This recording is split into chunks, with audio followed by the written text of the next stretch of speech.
Soldiers on Reddit, have you worked with anyone who clearly enjoyed killing? What is your story?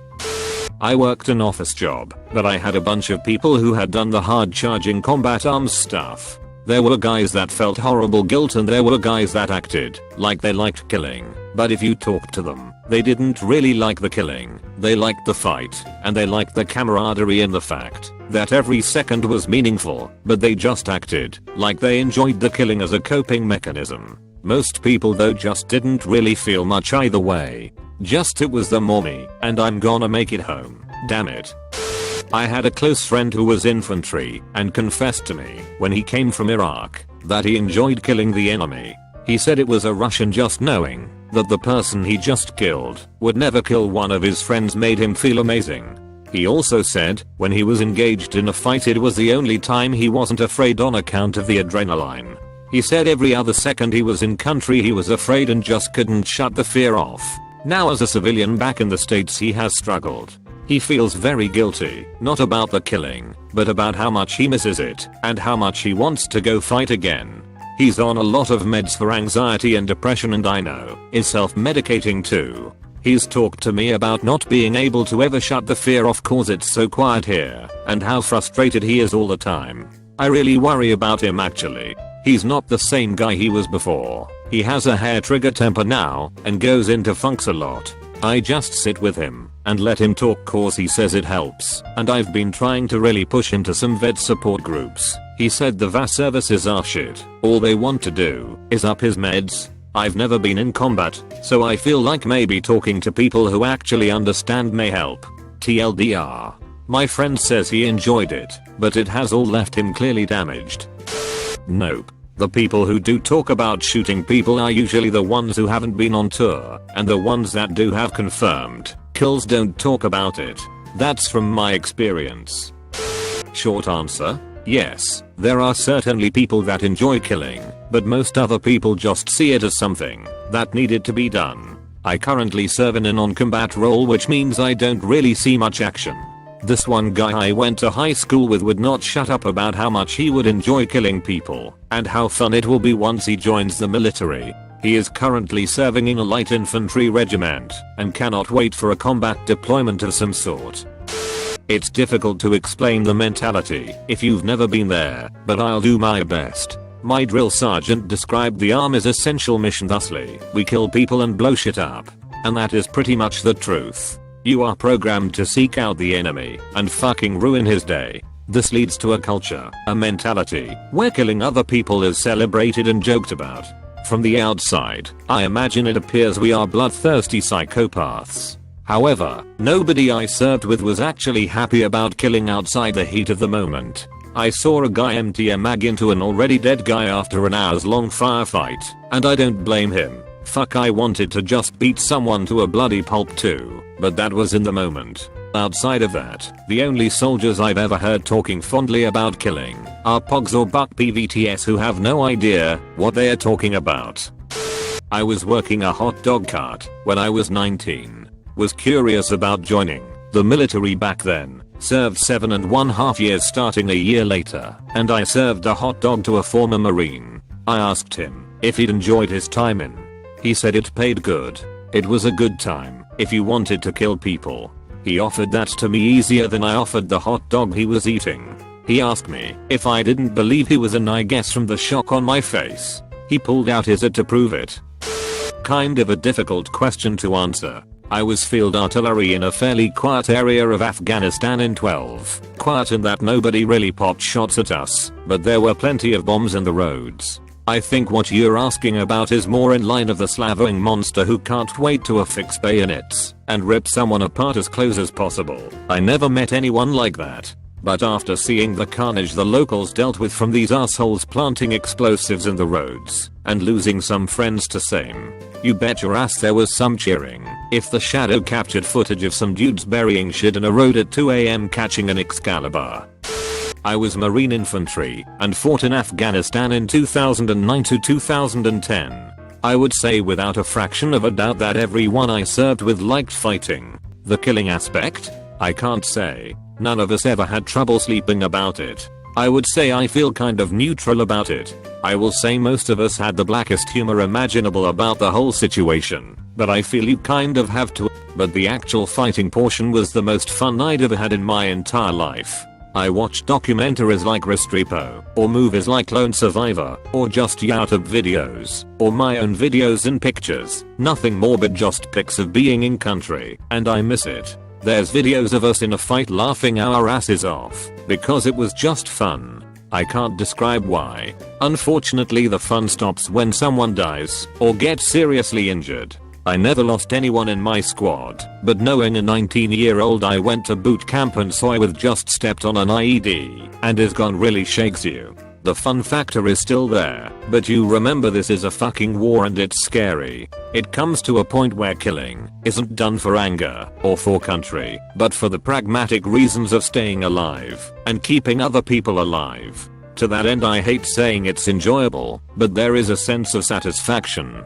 I killed him, and now he can't kill me or my friends. When I was a young man in 1985 I fought against the communists in Afghanistan, part of the Islamic Revolution movement. In the squad was a man from Nuristan province named Daoud, fake name. Daoud was the most zealous man I've ever met, and not good zealous. He believed it was his righteous duty to kill every socialist in the country and he enjoyed it. I was scared to fight, and I don't believe I killed anyone, and if I did it was maybe one enemy total. Daoud killed a few, and was more happy than I've ever seen a man be on a battlefield. Some brothers were happy fighting, or at least were fine with the fact, but he was in love with it. Daoud died to Russian planes though. His quest to kill every communist did not work out too well. You go into Afghanistan, you got guys who slap women around for 5 years because they didn't wear a veil. You know, guys like that ain't got no manhood left anyway. So it's a hell of a lot of fun to shoot them. Actually, it's a lot of fun to fight. You know, it's a hell of a hoot. It's fun to shoot some people. I'll be right up front with you. I like brawling. General Mad Dog Mattis. My stepdad was probably the only guy who liked being in Vietnam. He's told me some pretty fucked up shit, and I'm 100% sure he enjoyed what he did. He's not a huge guy, but I've seen a couple drunk guys try to fight him at a bar one time. Bad idea, he doesn't fight. He's a killer. Punched both guys right in the throat and a group had to stop him from stomping them to death. The fucked up part, he's a super nice guy. He's shown me pictures of him sawing off people's heads. He burned villages. He shot people. Has stabbed people to death. He's killed people in unorthodox methods from what the military should do. As far as my personal opinion on him, and the fact that I grew up with a trained killer as a role model, it's just strange. I could never imagine me doing the things he's done. I look at criminals who murder with disgust, but when I hear him talking about it, I don't think like that. I listen intently, as if I'm learning something important. Like someday it may save my life in a fight or flight situation just listening to this guy talk about killing people. War is fucked. I was in the US Army Signal Corps, and out of my company we had exactly 0 Billy badasses in the unit. We fixed comms and drove around trying not to get blown up. Half the army is infantry and that's where those guys go for their murder fix. Didn't interact with them except training. Been in for 4 years now, army, and yes, you meet a few people like that. I recently posted a story about a tank commander my old platoon sergeant had. Long story short, the TC used the severed arm of a suicide bomber to slap his driver silly. I'm sure he falls in the category that you're asking. I've had more experienced soldiers drop tidbits of wisdom like use infrared when you're shooting. They look less like people and it's a lot easier to live with afterwards in regards to gunning on a Bradley. I've heard pride in voices when they talk about taking a city or town.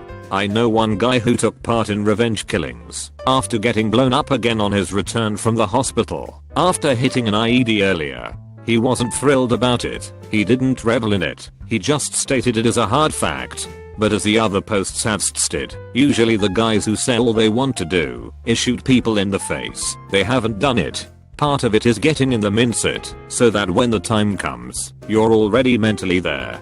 Part of it is innocence and bravado, and not wanting to seem like a pussy to your buddies. And I think some people do genuinely enjoy it, though they are not as common as you think.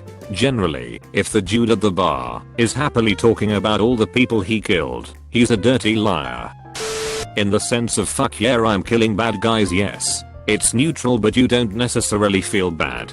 If the person was terrible, raped / killed / caused harm to a lot of people, then yes, in the sense of I love killing people, no. Didn't work with him, but Chris Kyle wrote a book about it, his love for killing people. He even lied about murdering people after Hurricane Katrina. Not massively related, but I met an American soldier stationed in Germany when I was traveling there, and he kept talking about dropping napalm on babies and doing impressions of their screaming. When we tried to get away from him, he got very angry that we were trying to lose him, and he started following us. We had to rush into a crowd to lose him. Very strange guy. For a AskReddit thread without a serious tag, the responses have been pretty respectful. For me, I think the only guy I saw who just loved killing was Michael. I don't remember his full name. That guy was very discreet, but he had no code of ethics. He would kill anyone, anywhere. Children, animals, old people, didn't matter. The last time I saw him, he downed his whiskey, stood up from the bar and said, while patting my shoulder, "Here I go. Killing again." I'll be honest here. I was a Marine grunt and my experience was that it's different for everyone. Some guys hated killing, and it bothered them. Other guys would pick up body parts and play with them. I had a squad mate wave hello with the blown off hand of an enemy combatant because he saw it on a movie or something and thought it would be funny. At the time it was pretty funny. In country it's not hard to kill. That's your job and they are trying to kill you or your friends, so it comes easy. It's when you get home and you have all this time to start thinking about it that really fucked me up. Should we have even been there? Was that guy really a bad person? Wouldn't I have done the same thing if someone invaded my country? I can't justify my actions in my head anymore, and I don't feel like I fit in with normal people anymore. If I told someone that I laughed at a dead person's hand being waved at me, they would probably think I'm a sick piece of shit. Am I? Sometimes I really think I'm a piece of shit and I don't deserve to live. I try to make friends and stuff now, but I just don't feel right around other people. I've done this horrible thing that they will never get. The smell. The way the corpse feels. Bright red blood bubbling up from huge holes in people. I felt brain for fuck's sake. The intense fear. All of that is at the front of my mind every day of my life. It's been a decade now, and I think about it every day. I really just don't know what to think. Sometimes I want to eat a bullet. Other times I want to fit in. Some days I wish I was back in combat. I was in a class about addiction counseling in college. There was only one man in the class, and he was much older than the rest of the students and the professor. He had served during Vietnam, I know for sure, and he might have been in other wars too. I know he was involved in the military by choice. He had a job working with veterans, and I guess was taking the class to get some extra insight. One particular class period we were discussing PTSD among soldiers. His mentality was that when there was a draft, there were just guys who couldn't handle combat, and people who joined the military by choice could always pick out the guys who were forced in by the draft. He didn't think PTSD was real. He just thought certain guys were tougher and more fit than others. He said there were plenty of sane people who enjoyed combat. His example in defense was a guy who liked to go through villages and rape women and kill villagers and children for no reason. Apparently otherwise he was a completely normal guy who the guy in my class felt safe around. His justification for why this was normal? The guy only targeted Asians, so white people didn't have to feel scared around him. He considered this guy sane and the people came back with PTSD as crazies who were like that to begin with because they were too wimpy for combat. I'm sure ideas within the military have shifted since that guy was active, but story always sticks out in my mind. Just gonna throw this out there, but you do know only about 8% of enlisted personnel will ever be given an assignment that is expected to see combat, right? And then on top of that, a lot of that is shooting at each other from across the valley or from 200 meters away. Very little of that is breach and clear, CQC, or the type of situation where you will consciously be killing / able to tell the difference between combatants and non-combatants. And even then, taking the time to check Whether or not they are competent is a good way to lose a quick draw. My brother trained with a due to hope upon deployment to be able to abduct an Iraqi girl. He used a much cruder term and keep her tied up under his bed to be his mate when he wanted. He also apparently believed he had the soul of a dire wolf and plotted in his diary how to get some little bits of dead insurgents to eat. Never found out what happened with him, but I hope he got some serious help. Of course, most do. That's combat. If you drop a guy on the other team, people clap and cheer. You get medals. People call you a hero. That's all good shit. It isn't until you get home, and society is different than the society you lived in at the military, that people have problems. Under certain circumstances, there is nothing biologically or emotionally that makes killing bad. Read on killing. It's a good study to your question. Former infantry squad leader with tours in both Iraq and Afghanistan. Here, nobody, except for sociopaths, enjoys the taking of another human life. The unfortunate truth, though, is that you are trained from the get to desensitize yourself to the idea of killing and dehumanize your enemy. Ever wondered why every American generation of wartime soldiers has a generic, if not completely non-human nickname for the enemy? Most recently, terrorist or Hajji, but VC/Gook for Vietnam, Jerry in World War II, and I'll skip to the very beginning for brevity's sake to Lobster back in the Revolutionary War. This process of conditioning continues through and beyond the actual act of pulling that trigger. Imho, this process is unfortunately utterly necessary. Without it, many more soldiers could not conscionably accomplish their mission, when that mission involves killing the enemy.